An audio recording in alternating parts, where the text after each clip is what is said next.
Another movie that contributed to my crippling fear of aliens. Let's do it. The fourth kind opens up with the main actress introducing herself saying, "I'm Mila Jovovich and I will be portraying Dr. Abigail Taylor in The Fourth Kind." So basically, the way the movie is framed is that it's a reenactment of true events. Through the movie, we see, quote, real clips of the, quote, real Abigail Taylor. So basically, the movie starts by showing us Abigail being interviewed by Chapman University. And basically, she is talking about her experience being abducted by aliens in her hometown of Nome, Alaska in October of 2000.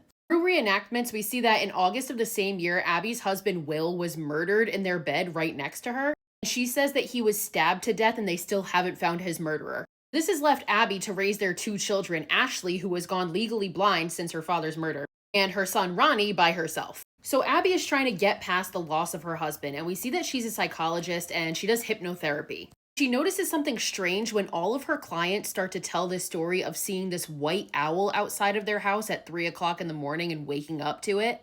And in each instance, the owl tries to get into their house. She ends up hypnotizing one of her clients, Tommy, to try and get more information, but he loses his fucking mind and freaks out. And when he comes to, he claims that he didn't remember what he saw. That night, Abby gets a call from the police saying, "Hey, Tommy is holding his wife and kids hostage and he's saying that he needs to talk to you." So Abby gets there and talks to him, and he says that he remembers everything from the hypnotherapy session, so he lied. He also asks Abby what Zimabu Eder means, and she's like, "I have no fucking idea." Tommy is absolutely frantic and ends up killing his family and then himself.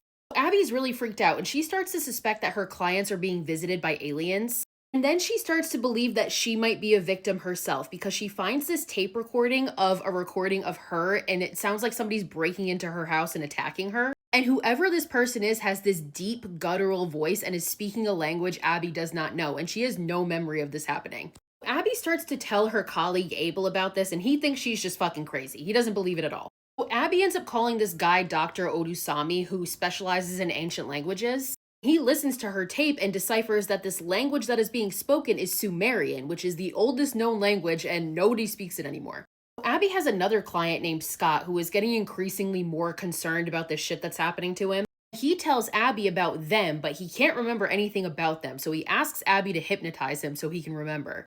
Abby goes to his house to hypnotize him and he starts levitating, and that's where we get this iconic cover photo. And then he starts speaking to her in Sumerian, and he basically tells her to stop investigating this shit. So Abby goes home, and a little bit later, the sheriff shows up at her door and tells her that Scott is now paralyzed from the neck down, and he tries to arrest her, saying that she's responsible. Abel, who was initially skeptical, was there with Abby when this happened, so he comes to her defense and is like, "No, like, I witnessed the whole thing. She's telling the truth." The sheriff's still not convinced, so he places a police officer outside of Abby's house to watch her. As he's outside, he ends up seeing this black object hovering over Abby's house, and the camera starts to malfunction, so we don't actually see it because it distorts. We can still hear him calling for backup, and as he's doing that, he's saying that he's watching people get pulled out of the house. A bunch of cops show up and run into the house where they find Abby completely frantic because Ashley is gone. She's trying to explain to the sheriff that Ashley was taken. The sheriff, still not believing her, is like, "What are the odds that 5 minutes after I try to arrest you, your daughter goes missing? Like, you are unwell and I'm taking your son out of your custody," and they take Ronnie. Abby is absolutely spiraling, and she ends up asking Dr. Odusami and Abel to put her under hypnosis so she can try and remember what happened so she can get Ashley back. She can contact whatever these beings are that took her. We see the quote-unquote real footage of this. Abby does make contact with the beings and begs them to return her daughter. This being tells Abby, "You will never get Ashley back," and it also tells her that I am God. And then the footage of Abby distorts like this in this freaky ass way. And we hear a voice saying Zimabu Eder, which is the words that Tommy said before he killed his whole family. Odusami and Abel run over to Abby, who's now unconscious, and they see something off screen and they look fucking horrified, but we don't see what they see. Then the next thing we see is Abby waking up in the hospital with a broken neck. The sheriff comes to see her, and Abby is still talking about her husband Will's murder and how he never caught the killer.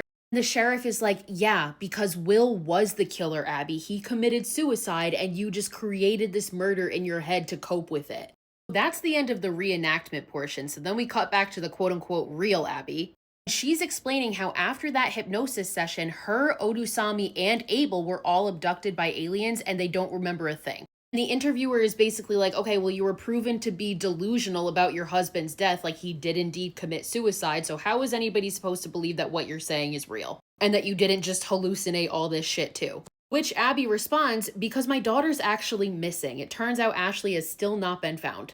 The movie ends with a few title cards telling us what happened to all the characters. It tells us that Abby was cleared of all charges, so she wasn't held responsible for Ashley's disappearance, and she ended up moving to the East Coast. Abel is still practicing psychology, and Odusami is now a professor at the University of Canada or somewhere. It tells us that the real Abel, Odusami, and Sheriff all refused to be part of the film. Johnny is still estranged from his mother because he blames her for the disappearance of his sister, and Ashley has never been found. She's still missing, and the movie ends.